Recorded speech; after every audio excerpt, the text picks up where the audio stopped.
আল্লাহ রাব্বুল আলামিন সূরা সাফফাতের 99 থেকে 107 নম্বর আয়াতে কারিমার মধ্যে বলেন, ওয়াকালা ইন্নী যাহিবুন ইলা রাব্বি সায়াহদিন। যখন হযরতে ইব্রাহিম আলাইহিস সালাতু ওয়াস সালামকে অগ্নিকুণ্ডলিতে যখন নিক্ষেপ করেছিল, তখন আল্লাহ রাব্বুল আলামিন আগুনকে কুলনা ইয়া নারু কুনি বারদাও ওয়া সালামান আলা ইব্রাহিম, হে আগুন, আমার খলিল, আমার বন্ধু ইব্রাহিম আলাইহিস সালাতু ওয়াস সালামের জন্য তুমি নাতিশীতোষ্ণ হয়ে যাও, এয়ার কন্ডিশন হয়ে যাও। সাথে সাথে আগুন এয়ার কন্ডিশন হয়ে গেল।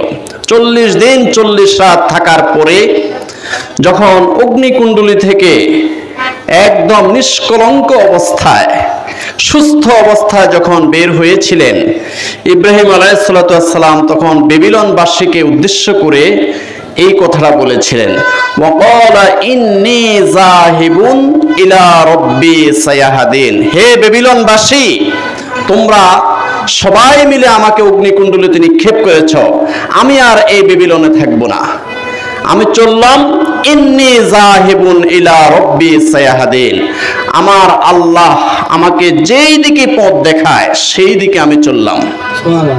চলতে চলতে হযরতে ইব্রাহিম আলাইহিস সালাতু ওয়াস সালাম চলে গেলেন শাম দেশে।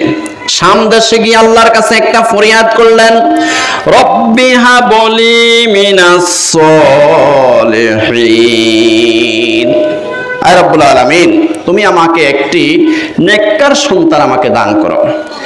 সাথে সাথে আল্লাহ রাব্বুল আলামিন মঞ্জুর করলেন।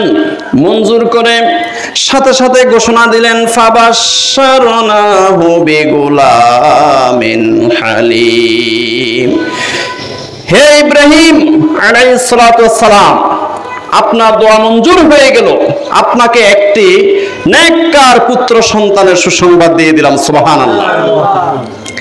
فلما بلغ معه السعي قال يا بني إني أرى في المنام أني أذبحك فانظر ماذا ترى। যখন হযরতে ইসমাঈল আলাইহিস সালাতু ওয়াস সালাম যখন ভূমিষ্ঠ হইল এই পৃথিবীতে, ভূমিষ্ঠ হওয়ার পরে আস্তে আস্তে যখন বড় হলো, বাবার হাত ধরে ধরে যখন হাঁটার বয়স হলো, ফালাম্মা বালাগা মাহু সাইয়া, যখন হাঁটার বয়স হলো, ঠিক সেই মুহূর্তে আল্লাহ সুবহানাহু ওয়া তাআলা স্বপ্নের মাধ্যমে আদেশ করলেন, হে ইব্রাহিম আলাইহিস সালাতু ওয়াস সালাম, এই পৃথিবীর মধ্যে তোমার সবচেয়ে যে প্রিয় বস্তু আছে, সেই প্রিয় বস্তুটা আমার নামে কোরবানি করতে হবে। এখন প্রায় 100 বছর বয়স, এই 100 বছর বয়সে যে পুত্রটা আল্লাহর পক্ষ থেকে পেয়েছিলেন হযরত ইসমাঈল আলাইহিস সালাতু ওয়াস সালামকে, ইব্রাহিম আলাইহিস সালাতু ওয়াস সালাম সবচেয়ে বেশি ভালোবাসতেন। তো এখন সরাসরি হযরতে ইব্রাহিম আলাইহিস সালাতু ওয়াস সালাম পুত্র ইসমাঈল আলাইহিস সালাতু ওয়াস সালামকে বললেন, হে আমার বৎস, হে আমার কলিজার টুকরা ইসমাঈল আলাইহিস সালাতু ওয়াস সালাম, আমি আল্লাহর পক্ষ থেকে আদিষ্ট হয়েছে সবচেয়ে প্রিয় বস্তুটা আল্লাহর রাস্তায় কোরবানি করব। এখন আমি তো তোমাকে সবচেয়ে বেশি ভালোবাসি, এখন আমি তোমাকে কোরবানি করতে চাই, মাজা তারা, এখন তোমার মতামত কি, এখন তোমার অভিমত কি? তখন ইসমাঈল আলাইহিস সালাতু ওয়াস সালাম কি বললেন? قال يا أبت فعل ما تؤمر ستجدني إن شاء الله من الصابرين। ইসমাঈল আলাইহিস সালাতু ওয়াস সালাম সাথে সাথে বললেন, ও আমার আব্বাজান, قال يا أبت فعل ما تؤمر, আল্লাহর পক্ষ থেকে আপনি যেইভাবে আদিষ্ট হয়েছেন, আল্লাহর পক্ষ থেকে যেইভাবে আপনি নির্দেশ প্রাপ্ত হয়েছেন, সেইভাবেই আমাকে আল্লাহর রাস্তায় কোরবানি করে দেন। সুবহানাল্লাহ। সাতাজিদুনি ইনশাআল্লাহু মিনাস সাবিরিন, ইনশাআল্লাহ আমাকে ধৈর্যশীলদের অন্তর্ভুক্ত পাবেন। ফালাম্মা আসলামা ওয়া তাল্লাহু লিল জাবিনে, যখন বাপ বেটা দুইজনে আল্লাহর কাছে সারেন্ডার করলেন, ইসমাঈল আলাইহিস সালাতু ওয়াস সালাম একদম ধৈর্যশীলদের মতো সোজা হয়ে শুয়ে গেলেন। আর ইব্রাহিম আলাইহিস সালাতু ওয়াস সালাম ছুরি হাতে নিয়ে যখন ইসমাঈল আলাইহিস সালাতু ওয়াস সালামের গলার কাছাকাছি ঠিক ছুরিটা যখন একদম স্ট্রেট ফরওয়ার্ড করে যখন ধরলেন, ঠিক সেই মুহূর্তে আল্লাহ পাক রব্বুল আলামিন বললেন, ওয়া নাদাইনাহু আইয়া ইব্রাহিম ক্বাদ সাদ্দাকতার রুইয়া, হে ইব্রাহিম আলাইহিস সালাতু ওয়াস সালাম, তোমার কুরবানি কবুল হয়ে গেছে। সুবহানাল্লাহ, নারায়ে তাকবীর, নারায়ে রিসালাহ। তোমার কুরবানি কবুল হয়ে গেল। কদ সাদ্দাকতার রুইয়া, তোমার কুরবানি কবুল হয়ে গেছে।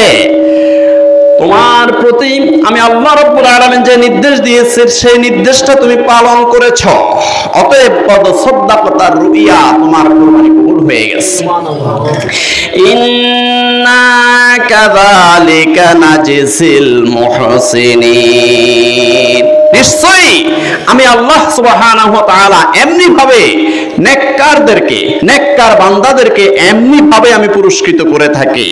ইন্না কাযালিকা নাজিল মুহসিনিন, ইন্না হাযা লাহুয়াল বালাউল মুবিন। ইব্রাহিম আলাইহিস সালাতু ওয়াস সালামকে যতগুলো পরীক্ষা করা হয়েছে, যেমন অগ্নিকুণ্ডলিতে নিক্ষেপ, খতনা করা, পুত্র ইসমাঈল আলাইহিস সালাতু ওয়াস সালামকে সহ স্ত্রী হাজেরা আলাইহাস সালামকে একদম নির্জন মরু অঞ্চলে রেখে আসা, এগুলো হলো পরীক্ষা। এই সমস্ত পরীক্ষার মধ্যে সবচেয়ে বড় পরীক্ষা হলো যে পুত্রকে আল্লাহর রাস্তায় কোরবানি করা। আল্লাহ রাব্বুল আলামিন বলেন, ইন্না হাযা লাহুয়াল বালাউল মুবিন, আমি আমার বন্ধু, আমি আমার খলিল ইব্রাহিম আলাইহিস সালাতু ওয়াস সালামকে যত পরীক্ষা করেছি, সব পরীক্ষার মধ্যে পুত্রকে জবাই করা, পুত্রকে কোরবানি করা হলো সবচেয়ে বড় স্পষ্ট পরীক্ষা। সুবহানাল্লাহ। ওয়া ফাদাইনাহু বিযিবহিন আযীম, আর আমি আল্লাহ কি করলাম যে একটি মহান কোরবানির মাধ্যমে, মহান কোরবানি অর্থাৎ একটি পশুর বিনিময়ে, একটি দুম্বা, একটি বকরির বিনিময়ে আমি আল্লাহ সুবহানাহু ওয়া তাআলা এই ইসমাঈল আলাইহিস সালাতু ওয়াস সালামকে মুক্ত করে দিলাম। সুবহানাল্লাহ। ফেরে হাজরিন, হযরতে জিবরাইল আলাইহিস সালাতু ওয়াস সালামকে জিজ্ঞাসা করা হলো, ও জিবরাইল আলাইহিস সালাতু ওয়াস সালাম, আপনি এই পৃথিবীতে মোট কতবার খুব দ্রুত এসেছেন? তখন জিবরাইল আলাইহিস সালাতু ওয়াস সালাম বললেন যে আমি এই পৃথিবীতে মোট 4 বার খুব দ্রুত এসেছি। একবার যখন উহুদের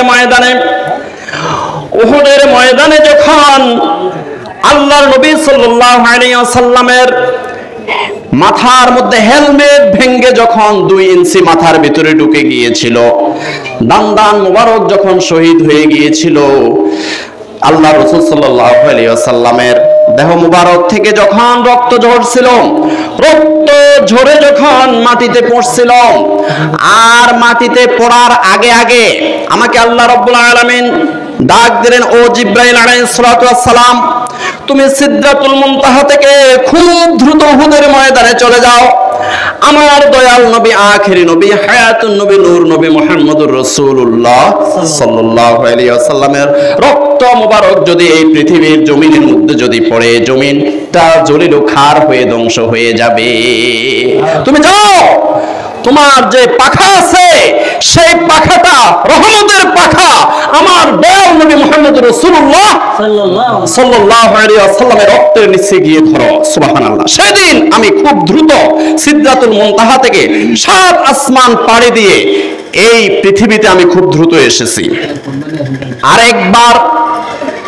আরেকবার যখন হযরত ইউসুফ আলাইহিস সালামকে যখন 10 ভাইয়ে অত্যন্ত প্রহার করে যখন গর্তের মধ্যে ফেলে দিল, কূপের মধ্যে ফেলে দিল, পানিতে পড়ার আগে আগে আল্লাহ রাব্বুল আলামিন বললেন, ও জিবরাইল আলাইহিস সালাম, তুমি অতি দ্রুত যাও, আমার নবী ইউসুফ আলাইহিস সালামকে পানিতে ফেলে দিচ্ছে। এখন এই কূপের মধ্যে যে পানি আছে, পানির মধ্যে ডুবে যাবে, তুমি অতি দ্রুত সিদরাতুল মুনতাহা থেকে যাও, যাইয়া ওই পানিতে পড়ার আগে আগে তোমার যে ডানা আছে, রহমতের ডানা বিছিয়ে দাও, আমার নবী যেন পানিতে না পড়ে। সুবহানাল্লাহ। সেদিনও আমি সিদরাতুল মুনতাহা থেকে 7 আসমান পাড়ি দিয়ে অতি দ্রুত এই পৃথিবীতে এসেছি। আরেকবার যখন ইব্রাহিম আলাইহিস সালামকে যখন অগ্নিকুণ্ডলিতে নিক্ষেপ করলাম, তখন আল্লাহ পাক রব্বুল আলামিন বলেন, ও জিবরাইল আলাইহিস সালাম, তুমি খুব দ্রুত ইরাকের বেবিলন নগরে চলে যাও, আমার নবী, আমার খলিল, আমার বন্ধু ইব্রাহিম আলাইহিস সালামকে অগ্নিকুণ্ডলিতে নিক্ষেপ করেছে। আমি হুকুম দিয়েছি, কুলনা ইয়া নারু কুনি বারদাও ওয়া সালামান আলা ইব্রাহিম। আমি আগুনকে নির্দেশ দিয়েছি, আগুন যেন একদম এয়ার কন্ডিশন হয়ে যায়। এখন তুমি খুব দ্রুত যাও, আমার এই হুকুমটা তুমি বাস্তবায়িত করো। সুবহানাল্লাহ। সেদিন আমি সিদরাতুল মুনতাহা থেকে 7 আসমান পাড়ি দিয়ে ইরাকের বেবিলন নগরে আমি খুব দ্রুত এসেছিলাম। আরেকবার যখন হযরতে ইসমাঈল আলাইহিস সালাম এবং ইব্রাহিম আলাইহিস সালাম যখন সারেন্ডার করলো, সারেন্ডার করার পরে ইসমাঈল আলাইহিস সালাম যখন সবুজ ছেলের মতো একদম ধৈর্যশীলদের মতো শুয়ে গিয়েছিল, আর ইব্রাহিম আলাইহিস সালাম যখন ছুরি হাতে নিয়ে গলার কাছাকাছি ছুরি নিয়েছিল, ঠিক সেই মুহূর্তে আল্লাহ রাব্বুল আলামিন বললেন, ও জিবরাইল আলাইহিস সালাম, তুমি এখন কোথায়? আমি বললাম, আমি তো সিদরাতুল মুনতাহায়, আমার অফিসে আমি আছি। তখন আল্লাহ রাব্বুল আলামিন বললেন, অতি দ্রুত তুমি বেহেশতে চলে যাও। বেহেশতে গিয়ে হাবিলে যেই কোরবানিটা করেছিল, আকলিমাকে বিয়ের উদ্দেশ্যে হাবিল এবং কাবিল কোরবানি করেছিল, কিন্তু কবুল হয়েছে হাবিলের কোরবানি। এই হাবিলের কোরবানিকৃত যে পশুটা বেহেশতের মধ্যে মজুদ রাখা হয়েছে, সেই পশুটা নিয়ে অতি দ্রুত পৃথিবীর জমিনে চলে যাও। পৃথিবীর জমিনে গিয়ে তুমি ইসমাঈল আলাইহিস সালামকে সরিয়ে দিয়ে সেই পশুটা তুমি সেট করে দাও। সুবহানাল্লাহ। এখন আমি চিন্তা করলাম, জিবরাইল আলাইহিস সালাম বলেন, আমি চিন্তা করলাম যে আমি রইলাম সিদরাতুল মুনতাহায়, বেহেশত কোথায় আর পৃথিবীর জমিন কোথায়? এখন আমি বেহেশতে যাব, দুম্বাটা নিব, নিতে নিতে যদি বাবা তার পুত্রকে জবাই করে ফেলে। তাই আমি কি করলাম, সাথে সাথে সিদরাতুল মুনতাহার থেকে একটা ডাক দিলাম, আল্লাহু আকবার, আল্লাহু আকবার। এই ডাকটা দেওয়ার সাথে সাথে হযরতে ইব্রাহিম আলাইহিস সালাম ছুরিটা সরিয়ে তিনি আকাশের দিকে তাকাইলেন, কে জানি আল্লাহু আকবার, আল্লাহু আকবার বলেছে। এখন এই ফাঁকে আমি কি করলাম, বেহেশতে চলে গেলাম। জিবরাইল আলাইহিস সালাম বলেন, হাবিলের কোরবানকৃত সেই জন্তুটা আমি নিলাম। নেওয়ার পর আবার চিন্তা করলাম, এই ফাঁকে যদি ইব্রাহিম আলাইহিস সালাম তার ছেলেকে জবাই করে ফেলে, তাই দুম্বাটা লওয়ার পরে আমি আবার একটা ডাক দিলাম, আল্লাহু আকবার, আল্লাহু আকবার। এখন ইব্রাহিম আলাইহিস সালাম প্রথমবার আকাশের দিকে তাকিয়ে কি বলেছেন? লা ইলাহা ইল্লাল্লাহ। তিনি লা ইলাহা ইল্লাল্লাহ বলেছেন। এবার যখন জিবরাইল আলাইহিস সালাম দ্বিতীয়বার যখন আল্লাহু আকবার, আল্লাহু আকবার বলেছেন, তখন হযরত ইব্রাহিম আলাইহিস সালাম ছুরি আবার সরিয়ে নিলেন। সরিয়ে নিয়ে আবার আকাশের দিকে তাকাইলেন, কে জানি আল্লাহু আকবার, আল্লাহু আকবার বলতেছে। এই ফাঁকে জিবরাইল আলাইহিস সালাম 7 আসমান পাড়ি দিয়ে এসে অতি দ্রুত ইসমাঈল আলাইহিস সালামকে সরিয়ে দিলেন, ইসমাঈল আলাইহিস সালামকে পাশে দাঁড় করিয়ে দিলেন, আর ওই হাবিলের কোরবানকৃত আল্লাহর মকবুল, আল্লাহ পাক রব্বুল আলামিন যে কোরবানটা কবুল করেছেন সেটা সেট করে দিলেন, সেটা জবাই হয়ে গেল। আর ইসমাঈল আলাইহিস সালাম দাঁড়িয়ে দাঁড়িয়ে বললেন, ওয়ালিল্লাহিল হামদ। তাহলে জিবরাইল আলাইহিস সালাম কি বলেছেন? আল্লাহু আকবার, আল্লাহু আকবার। আর ইব্রাহিম আলাইহিস সালাম বলেছেন লা ইলাহা ইল্লাল্লাহ। আর ইসমাঈল আলাইহিস সালাম কি বলেছেন? ওয়ালিল্লাহিল হামদ। এইভাবে আমাদের তাকবীরে তাশরিক হয়ে গেল আল্লাহু আকবার, আল্লাহু আকবার, লা ইলাহা ইল্লাল্লাহু, আল্লাহু আকবার, আল্লাহু আকবার, ওয়ালিল্লাহিল হামদ। তো হাজরিন, এই জন্য এই তাকবীরে তাশরিকটা আমাদের 9 তারিখ ফজর থেকে একদম 13 তারিখ আসর পর্যন্ত প্রত্যেকটা মুমিন মুসলমানের উপরে ওয়াজিব হয়ে গেছে। প্রত্যেক ফরজ নামাজের পরে একবার জোরে জোরে পড়া আল্লাহু আকবার, আল্লাহু আকবার, লা ইলাহা ইল্লাল্লাহু, আল্লাহু আকবার, আল্লাহু আকবার, ওয়ালিল্লাহিল হামদ। প্রিয় হাজরিন, এখন আমাদের এই কুরবানিটা করতে হবে একজনকে খুশি করার জন্য। বলেন তিনি কে? আল্লাহকে খুশি করার জন্য আমাদের এই কুরবানি করতে হবে।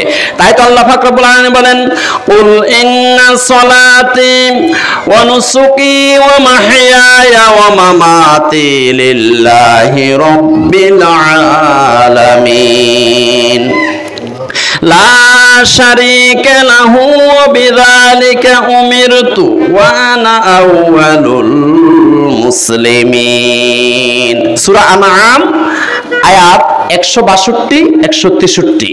আল্লাহ রাব্বুল আলামিন বলেন কুল, হে নবী সাল্লাল্লাহু আলাইহি ওয়াসাল্লাম আপনি বলে দেন, ইন্না সলাতে নিশ্চয় আমার নামাজ, ও নুসুকি আমার কুরবানি, ও মাহইয়ায়া আমার জীবন, ও মামাতি আমার মরণ, লিল্লাহি রাব্বিল আলামিন আমার জীবনের যত কাজকর্ম আছে সব কিছু একজনকে খুশি করার জন্য। তিনি কে? আল্লাহকে খুশি করার জন্য। লা শারীকা লাহু, যে আল্লাহর কোনো শরীক নাই, অংশীদারিত্ব নাই, যে আল্লাহর মতো কেউ নাই। অবিজালিকা উমিরতু, আর এই জন্যই আমি আদিষ্ট হয়েছি। ওয়া আনা আউয়ালুল মুসলিমিন, আমি ফার্স্ট মুসলমান, আমি প্রথম মুসলমান। প্যারে হাজরিন, তাহলে এই আয়াতে কারিমা দ্বারা বুঝলাম আমাদের জীবনের যত কাজকর্ম আছে একটা মুস্কি হাসি দিব। একটা মাদ্রাসার ছাত্র দেখেছি, ছোট্ট একটা মাদ্রাসার ছাত্র দেখে একটা মুস্কি হাসি দিয়েছি। বলেন কাকে খুশি করার জন্য? আল্লাহকে খুশি করার জন্য এই মুস্কিটা হাসি দিয়েছি। এই জন্যই আল্লাহ রাসূল সাল্লাল্লাহু আলাইহি ওয়াসাল্লাম বলেন তাবাসসুমুকা সাদাকাতুন, তোমার মুস্কি হাসিটাও যদি আল্লাহকে খুশি করার জন্য হয় তাহলে তোমার এই আমল নামার মধ্যে একটা সদাকার সওয়াব হবে। সুবহানাল্লাহ, সুবহানাল্লাহ। প্রিয় হাজরিন, তো এই জন্য আসলে আল্লাহ সুবহানাহু ওয়া তাআলার কাছে আমাদের এই কুরবানির রক্ত এবং গোশত পৌঁছে না, পৌঁছে আমাদের এই নিয়তটা, এই যে আমাদের তাকওয়া পরহেজগারি, সেটাই আল্লাহর কাছে পৌঁছে। এই জন্য আল্লাহ রাব্বুল আলামিন বলেন লা ইয়ানালাল্লাহু লুহুমুহা ওয়ালা দিমাউহা ওয়ালাকিন ইয়ানালুহুত তাকওয়া মিনকুম কাযালিকা সাখখারাহা লাকুম লিতুকাব্বিরুল্লাহা আলা মা হাদাকুম। সূরা হজ আয়াত নম্বর 37। আল্লাহ রাব্বুল আলামিন বলেন লা ইয়ানালাল্লাহু লুহুমুহা ওয়ালা দিমাউহা, ও দুনিয়ার বান্দারা তোমরা যে কুরবানি করো এই কুরবানির রক্ত এবং গোশত আমার কাছে পৌঁছে না। ওয়ালাকিন ইয়ানালুহুত তাকওয়া মিনকুম, তোমাদের যে তাকওয়া পরহেজগারি নিয়ত, এই নিয়তটাই শুধু আমার কাছে পৌঁছে। সুবহানাল্লাহ। কাযালিকা সাখখারাহা লাকুম লিতুকাব্বিরুল্লাহা আলা মা হাদাকুম, আর এই জন্য আমি আল্লাহ কি করেছি জানো? এই বিশাল বিশাল প্রাণীগুলাকে, এক একটা প্রাণী তোমাদের দেহ থেকেও আরো অনেক বড় বড়, এগুলা যদি তোমাদের উপর অত্যাচার করত, তোমাদের উপরে যদি নির্যাতন করত, তোমরা তোমাদের বাজারের মধ্যে থাকতে পারতে না। এত বড় বড় বিশাল বিশাল প্রাণীগুলাকে আমি তোমাদের অধীনস্থ করে দিয়েছি। লিতুকাব্বিরুল্লাহ আলা মা হাদাকুম, তোমাদেরকে যে আমি আল্লাহ সুবহানাহু ওয়া তাআলা হেদায়েত দান করছি, এই হেদায়েতের বিনিময়ে আল্লাহর বরত্ব ঘোষণা করার জন্য। কার বরত্ব? আল্লাহর বরত্ব ঘোষণা করার জন্য এই বিশাল বিশাল প্রাণীগুলাকে আমি আল্লাহ তোমাদের অধীনস্থ করে দিয়েছি। প্রিয় হাজরিন, তো এখন এই কোরবানি যে আমরা করব, যেই পশুটার পাও নাই, চোখ নাই, রোগা, আক্রান্ত, এমন পশু জবাই করব? হ্যাঁ, নিখুঁত যেই পশুটার প্রতি আমার মায়া জাগে, আমি যাকে সব সবচেয়ে বেশি ভালোবাসি। তো এই জন্য আল্লাহ রাব্বুল আলামিন বলেন, লা তানালুল বিররা হাত্তা তুনফিকু মিম্মা তুহিব্বুন ওয়া মা তুনফিকু মিন শাইইন ফাইন্নাল্লাহা বিহি আলিম। সূরা আলে ইমরান আয়াত 92। আল্লাহ রাব্বুল আলামিন বলেন, লা তানালুল বিররা হাত্তা তুনফিকু মিম্মা তুহিব্বুন। ও আমার বান্দারা, তোমরা যে জিনিসটাকে বেশি ভালোবাসো, যে বস্তুটাকে বেশি ভালোবাসো, যে নোট, যে টাকার নোটটাকে বেশি ভালোবাসো, এটা যতক্ষণ আল্লাহর রাস্তায় না দিবে আল্লাহ কবুল করবে না। সুবহানাল্লাহ বলেন। এখন আমরা কি করি, ঈদগাহের মধ্যে বা মসজিদের মধ্যে পকেটের মধ্যে হাত দিয়ে দেখি কোন টাকাটা নষ্ট হয়ে গেছে, কালো হয়ে গেছে, এটা ছিঁড়ে গেছে, ফেটে গেছে, মন্দ হয়ে গেছে, এটা দোকানদারে নিবেন। একদম মানে যেটা মন্দা টাকা, সেই টাকাটাই আমরা ঈদগাহে দিই, সেই টাকাটা মসজিদে জোরে বলেন নাউযুবিল্লাহ। আল্লাহ পাক কি বলেন, সূরা আলে ইমরান আয়াত 92, লা তানালুল বিররা হাত্তা তুনফিকু মিম্মা তুহিব্বুন। ও আমার বান্দারা, যেই জিনিসটাকে, যেই বস্তুটাকে, যেই টাকাটাকে, যেই পশুটাকে তুমি সবচেয়ে বেশি ভালোবাসো, সেটাই আল্লাহর রাস্তায় দান করতে হবে। সুবহানাল্লাহ। وما تنفقوا من شيء فإن الله به عليم। আর তুমি যা দান করো, যা খরচ করো, আল্লাহর রাস্তায় যাই কিছু করো না কেন, দুনিয়ার কেউ যদিও না জানে, কিন্তু একজনে জানে, তিনি কে? আল্লাহ জানেন। আল্লাহ রাব্বুল আলামিন সবকিছু জানেন। প্রিয় হাজরিন, এখন আরেকটি কথা হলো যে আমরা যে পশু জবাই করব ঈদের নামাজের পরে, আমাদের ইমাম সাহেবরা, আমাদের মসজিদের মুয়াজ্জিন সাহেবদের মাধ্যমে আপনারা গরু জবাই করবেন, ছাগল জবাই করবেন। বলেন তো কার নামে জবাই করতে হবে? আল্লাহর নামে জবাই করতে হবে। এইজন্য আল্লাহ রাব্বুল আলামিন বলেন, ফাযকুরুসমাল্লাহি আলাইহা সাওয়াফা ফাইযা ওয়াজাবাত জুনুবুহা ফাকুলু মিনহা ওয়া আত'ইমুল কানি'a ওয়াল মুতাররা কাযালিকা সাখখারনাহা লাকুম লাআল্লাকুম তাশকুরুন। সূরা হজ আয়াত নাম্বার 36। আল্লাহ রাব্বুল আলামিন বলেন, ও দুনিয়ার বান্দারা শোনো, ফাযকুরুসমাল্লাহি আলাইহা সাওয়াফা, যখন তোমাদের কোরবানির পশুগুলো তোমরা জবাই করার জন্য সারিবদ্ধভাবে দাঁড় করাবে, যখন সারিবদ্ধভাবে দাঁড়িয়ে যাবে, তোমরা যখন জবাই করার জন্য প্রস্তুতি গ্রহণ করবে, তখন তোমরা আমার নামে শুধু কোরবানি করবে। আমার নামে, একটা মানুষের নামে, কোন শায়েখের নামে, অথবা কোনো মাশায়েখের নামে, অথবা বাবার নামে, অথবা জেঠার নামে, অথবা আপনার নিজের নামে যদি কোরবানি করেন, সেটা কবুল হবে না। এখন আমি যে 1 লাখ টাকা খরচ করলাম, আমার চাচাতো ভাই এখানে 25,000 টাকা অংশগ্রহণ করলো, এটা কি হবে? এটা পক্ষ থেকে হবে, আমার পক্ষ থেকে হবে, আমার চাচাতো ভাই আব্দুল করিমের পক্ষ থেকে, আমার জেঠা আব্দুর রহিমের পক্ষ থেকে, আমার বাবা আব্দুল হায়ের পক্ষ থেকে, কিন্তু একজনের নামে কোরবানি হবে, তিনি কে?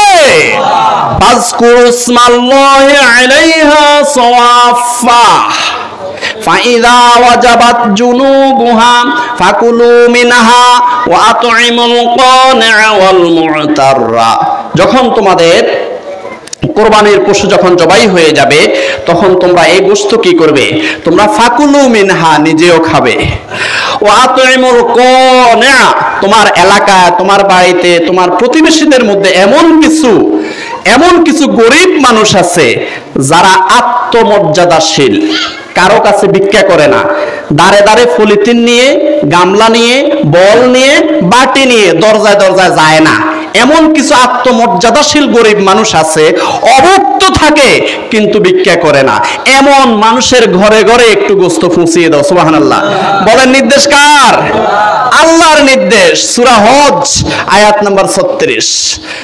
ফাকুলু মিনহা, নিজেও খাও, ও আতইমুল কানিআ, আত্মমর্যাদাশীল যে সমস্ত গরীব আছে তাদের ঘরে একটু পৌঁছিয়ে দাও, ওয়াল মুতাররা, এবং যারা তোমার দরজার মধ্যে ভিক্ষা করতে আসে, একটু গোশত ভিক্ষা করার জন্য আসে, তাদেরকেও দাও। সুবহানাল্লাহ। কারো কথা বাদ রাখে নাই? কারো কথা বাদ রাখছে?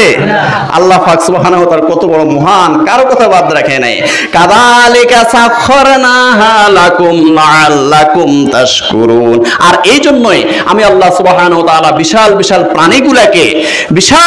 প্রাণীগুলাকে তোমাদের অধীনস্থ করে দিয়েছি, যাতে তোমরা শুকরিয়া আদায় করতে পারো। সুবহানাল্লাহ, সুবহানাল্লাহ ওয়া বিহামদিহি, সুবহানাল্লাহিল আযীম। আমার ভাইয়েরা, এই কোরবানির দিনে কিছু আপনারা না, আপনাদের কথা বলতেছি না, কোন মানুষ কি করে যে আমি কোরবানি দেব না, আমি যদি কোরবানি দিই তাহলে এলাকার যে বড় লোকেরা আছে তারা আমাকে দিবে না, এই উদ্দেশ্যে অনেকে কোরবানি দেয় না। নাউজুবিল্লাহ বলেন।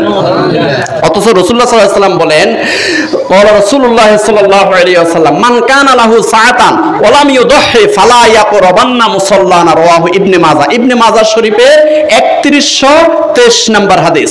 রাসূলুল্লাহ সাল্লাল্লাহু আলাইহি ওয়াসাল্লাম বলেন, মান কানা লাহু সাআতান, কোন একজন মুমিন মুসলমানের যদি তৌফিক থাকে, সামর্থ্য থাকে কোরবান দেওয়ার মতো, ওয়া লাম ইউদহি, তৌফিক থাকা সত্ত্বেও, সামর্থ্য থাকা সত্ত্বেও সে কোরবানি দিল না, ফালা ইয়াকরাবান্না মুসাল্লানা, সে যেন ঈদগাহে না আসে।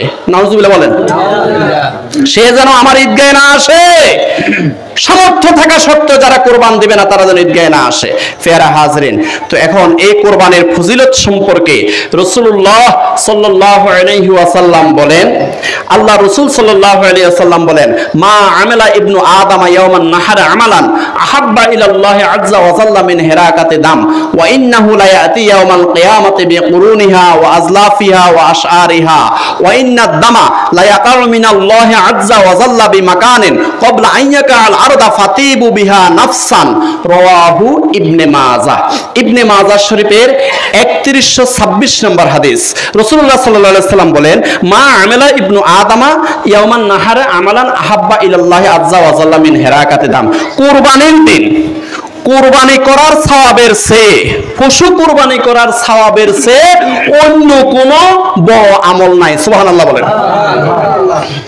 আল্লাহু আকবার, আল্লাহু আকবার। ওয়া ইন্নাদ দামা লা ইয়াকাউ মিনাল্লাহি আযজা ওয়া জাল্লা বিমাকানিন ক্বাবলা আন ইয়াকাল আরদা। আর কোন একজন মুমিন মুসলমান যদি শুধু আল্লাহকে রাজি খুশি করার জন্য কোরবানি করে, ওই কোরবানির পশুর রক্ত মাটিতে পড়ার আগে আগে আল্লাহ পাক কবুল করে নেয়। সুবহানাল্লাহ। ফাতিবু বিহা নাফসান, অতএব হে আমার উম্মতেরা, তোমরা কি করো? আনন্দ চিত্তে, সানন্দে তোমরা কোরবানি করো। ফিয়ারে হাজরিন, রাসূলুল্লাহ সাল্লাল্লাহু আলাইহি ওয়াসাল্লামের সাহাবায়ে কেরাম আল্লাহ নবী সাল্লাল্লাহু আলাইহি ওয়াসাল্লামকে বললেন, ক্বালু ইয়া রাসূলুল্লাহ সাল্লাল্লাহু আলাইহি ওয়াসাল্লাম মা হাযিহিল আদাহি, ক্বালা রাসূলুল্লাহ সাল্লাল্লাহু আলাইহি ওয়াসাল্লাম সুন্নাতু আবিকুম ইব্রাহিম আলাইহিস সালাতু ওয়াসসালাম। ক্বালু ফামা লানা ফিহা ইয়া রাসূলুল্লাহ সাল্লাল্লাহু আলাইহি ওয়াসাল্লাম, ক্বালা বিকুল্লি শারাতিন হাসানাতুন। ক্বালু ফাসুফু ইয়া রাসূলুল্লাহ সাল্লাল্লাহু আলাইহি ওয়াসাল্লাম, ক্বালা বিকুল্লি শারাতিন মিনাস সুফি হাসানাতুন, রাওয়াহু ইবনে মাজাহ। ইবনে মাজাহ শরীফের 3127 নম্বর হাদিস। আল্লাহ নবী সাল্লাল্লাহু আলাইহি ওয়াসাল্লামের সাহাবায়ে কেরাম নবীকে জিজ্ঞাসা করলেন, ইয়া রাসূলুল্লাহ সাল্লাল্লাহু আলাইহি ওয়াসাল্লাম মা হাযিহিল আদাহি, ইয়া রাসূলুল্লাহ সাল্লাল্লাহু আলাইহি ওয়াসাল্লাম কুরবানিটা কি? ক্বালা রাসূলুল্লাহ সাল্লাল্লাহু আলাইহি ওয়াসাল্লাম সুন্নাতু আবিকুম ইব্রাহিম আলাইহিস সালাতু ওয়াসসালাম। তখন রাসূলুল্লাহ সাল্লাল্লাহু আলাইহি ওয়াসাল্লাম বললেন, এটা হলো তোমাদের মুসলিম জাতির পিতা ইব্রাহিম আলাইহিস সালাতু ওয়াসসালামের সুন্নাত। সুবহানাল্লাহ বলেন। ক্বালু ফামা লানা ফিহা ইয়া রাসূলুল্লাহ সাল্লাল্লাহু আলাইহি ওয়াসাল্লাম। তখন সাহাবায়ে কেরাম বললেন, ইয়া রাসূলুল্লাহ সাল্লাল্লাহু আলাইহি ওয়াসাল্লাম, এই কুরবানির মধ্যে সওয়াব কি? ক্বালা রাসূলুল্লাহ সাল্লাল্লাহু আলাইহি ওয়াসাল্লাম বিকুল্লি শারাতিন হাসানাতুন। আল্লাহ নবী সাল্লাল্লাহু আলাইহি ওয়াসাল্লাম বললেন, প্রত্যেকটা পশমের বিনিময়ে এক একটা সওয়াব দিবেন কে? ক্বালু ফাসুফু ইয়া রাসূলুল্লাহ সাল্লাল্লাহু আলাইহি ওয়াসাল্লাম। সাহাবায়ে কেরাম বললেন, ইয়া রাসূলুল্লাহ সাল্লাল্লাহু আলাইহি ওয়াসাল্লাম, আমি যদি বকরি কুরবানি দিই তারপরও কি এই সওয়াবটা হবে? ক্বালা রাসূলুল্লাহ সাল্লাল্লাহু আলাইহি ওয়াসাল্লাম বিকুল্লি শারাতিন মিনাস সুফি হাসানাতুন। হ্যাঁ হ্যাঁ হ্যাঁ, তুমি যদি বকরিও কুরবানি দাও, একটা ছাগলও কুরবানি দাও, একটা দুম্বাও যদি কুরবানি দাও, প্রত্যেকটা একটা ফসমের বিনিময়ে এক একটা সওয়াব দিবেন কে? প্যারা হাজরিন, তো এই জন্য আমরা এখন এই কোরবানিটা করতে হবে একমাত্র আল্লাহকে খুশি করার জন্য। কাকে? আল্লাহকে খুশি করার জন্য। এই জন্য রাসূলুল্লাহ সাল্লাল্লাহু আলাইহি ওয়াসাল্লাম বলেন, ইন্নাল্লাহা লা ইয়ানজুরু ইলা উজুহিকুম ওয়ালা ইলা আমওয়ালিকুম ওয়ালা ইলা সুওয়ারিকুম ওয়ালাকিন ইয়ানজুরু ইলা কুলুবিকুম ওয়া আমালিকুম, রাওয়াহু মুসলিম। মুসলিম শরীফে 6436 নম্বর হাদিস। রাসূলুল্লাহ সাল্লাল্লাহু আলাইহি ওয়াসাল্লাম বলেন, শোনো শোনো, ভালো করে শোনো, আল্লাহ পাক রব্বুল আলামিন তোমার সুন্দর চেহারার দিকে তাকান না, আল্লাহ রাব্বুল আলামিন তোমার সুন্দর পোশাকের দিকে তাকান না, আল্লাহ রাব্বুল আলামিন তোমার মাল সম্পদের দিকে তাকান না, আল্লাহ রাব্বুল আলামিন কোন দিকে তাকায় জানো? তোমার তাকওয়ার দিকে, তোমার পরহেজগারের দিকে, তোমার নিয়তের দিকে তাকান। সুবহানাল্লাহ। এই জন্য বুখারী শরীফের প্রথম হাদিস ছিল ইন্নামাল আমালু বিন্নিয়াত। প্যারা হাজরিন, তো এখন এই হাদিসটা, পুরা হাদিসটা হলো এরকম। রাসূলুল্লাহ সাল্লাল্লাহু আলাইহি সাল্লামের সাহাবী হযরতে ওমর ইবনে খাত্তাব রাদিয়াল্লাহু তাআলা আনহু থেকে বর্ণিত, আন ওমর ইবনে খাত্তাব রাদিয়াল্লাহু তাআলা আনহু ক্বালা সামি'তু রাসূলুল্লাহ সাল্লাল্লাহু আলাইহি সাল্লাম ইয়াকুলু ইন্নামাল আমালু বিন্নিয়াত ওয়া ইন্নামা লিইমরিইন মা নাওয়া ফামান কানাত হিজরাতুহু ইলাল্লাহি ওয়া রাসূলিহি ফাহিজরাতুহু ইলাল্লাহি ওয়া রাসূলিহি ওয়া মান কানাত হিজরাতুহু ইলা দুনিয়া ইউসিবুহা আও ইমরাআতিন ইয়াতাযাওয়াজুহা ফাহিজরাতুহু ইলা মা হাজারা ইলাইহি, রাওয়াহুল বুখারী। বুখারী শরীফের 1 নাম্বার হাদিস, বুখারী শরীফের প্রথম হাদিস।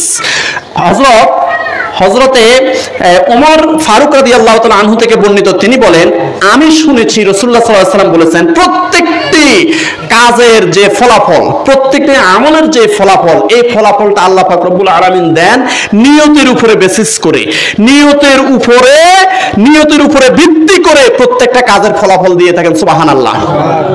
এই হাদিসটার একটা প্রেক্ষাপট হলো, রাসূলুল্লাহ সাল্লাল্লাহু আলাইহি ওয়াসাল্লাম যখন মক্কা শরীফ থেকে মদিনাতে হিজরত করে চলে গেলেন, তখন আল্লাহ নবী সাল্লাল্লাহু আলাইহি ওয়াসাল্লামকে ভালোবেসে, আল্লাহ নবী সাল্লাল্লাহু আলাইহি ওয়াসাল্লামকে মুহাব্বত করে অনেক সাহাবায়ে কেরাম আল্লাহ নবী সাল্লাল্লাহু আলাইহি ওয়াসাল্লামের সাথে মক্কা শরীফ থেকে মদিনায় হিজরত করে চলে গেলেন। তার মধ্যে নবীকে ভালোবেসে, নবীকে মুহাব্বত করে উম্মুল কায়েস নামে একটা মহিলাও হিজরত করে চলে গেল মক্কা শরীফ থেকে মদিনায়। কিন্তু একটা পুরুষ এই উম্মুল কায়েসকে ভালোবাসতো, কারণ উম্মুল কায়েস ছিল খুব সুন্দরী। এখন ওই পুরুষটা ইসলাম গ্রহণ করে নাই, নবীকে ভালোবাসে নাই। ও কি করলো, যে উম্মুল কায়েস যেহেতু মদিনাতে চলে গেছে, আমি যদি মদিনাতে না যাই তাহলে উম্মুল কায়েসকে বিয়ে করতে পারবো না। সে এই উদ্দেশ্যে কি করলো, ওই যে হিজরতকারীদের পিছনে পিছনে পিছনে পিছনে মদিনায় চলে গেল। মদিনাতে যাওয়ার পরে যখন সবাই একসাথে বসলো, আল্লাহ রাসূল সাল্লাল্লাহু আলাইহি ওয়াসাল্লাম ভাষণ দিতে যখন দাঁড়ালেন, তখন ওই লোকটাকে দেখলেন, ওই লোকটাকে, যে লোকটা নবীকে ভালোবাসে না। কাকে ভালোবাসে না? নবীকে ভালোবাসা কিসের দাবি? ঈমানের দাবি। যারা নবীকে ভালোবাসে না তারা তো ঈমানে নাই। তো এখন লা ইউমিনু আহাদুকুম হাত্তা আকুনা আহাব্বা ইলাইহি মিন ওয়ালিদিহি ওয়া ওয়ালাদিহি ওয়ান নাসি আজমাইন, একদম বুখারী শরীফের হাদিস। যে রাসূল সাল্লাল্লাহু আলাইহি ওয়াসাল্লাম বলেন, তোমার জীবন, তোমার মরণ, তোমার হায়াত, তোমার মওত, তোমার ধন সম্পদ, তোমার মা বাবা, আত্মীয় স্বজন, ছেলে মেয়ে, সবার চেয়ে যদি নবীকে বেশি ভালো না বাসো তাহলে তুমি মুমিন হতে পারবে না। এখন ওই লোক তো নবীকে ভালোবেসে যায় নাই, তখন নবীজি এই হাদিসটা বলছে যে ইন্নামাল আমালু বিন্নিয়াত, প্রত্যেকটি আমলের সওয়াব দেওয়া হবে নিয়ত অনুসারে। ওয়া ইন্নামা লিইমরিইন মা নাওয়া ফামান কানাত হিজরাতুহু ইলাল্লাহি ওয়া রাসূলিহি ফাহিজরাতুহু ইলাল্লাহি ওয়া রাসূলিহি, যারা আল্লাহকে এবং আল্লাহর নবী সাল্লাল্লাহু আলাইহি ওয়াসাল্লামকে ভালোবেসে যারা হিজরত করেছে, তারা আল্লাহকেও পাবে, আল্লাহর রাসূলকেও পাবে, আল্লাহ আল্লাহর রাসূলের ভালোবাসা পাবে। ওমান কানাত হিজরাতুহু ইলা দুনিয়া ইউসিবুহা, আর যারা দুনিয়ার উদ্দেশ্যে হিজরত করেছে তারা হিজরতের সওয়াব পাবে না, আল্লাহ এবং আল্লাহর রাসূলের মুহাব্বত তারা পাবে না। আও ইমরাআতিন ইয়াতাযাওয়াজুহা, আর কেউ যদি কোনো নারীকে বিয়ে করার জন্য আসে, নারীকে বা উম্মুল কায়েসকে যদি বিয়ে করার জন্য কেউ যদি হিজরত করে, সে শুধু ওই নারীটাকেই পাবে। আও ইমরাআতিন ইয়াতাযাওয়াজুহা ফাহিজরাতুহু ইলা মা হাজারা ইলাইহি, সে ওই নারীটাকে বিয়ে করতে পারবে, হিজরতের সওয়াব পাবে না, হিজরতের সওয়াব পাবে না। সে ব্যক্তি আল্লাহর ভালোবাসা পাবে না, সে ব্যক্তি আল্লাহর নবীর ভালোবাসা পাবে না।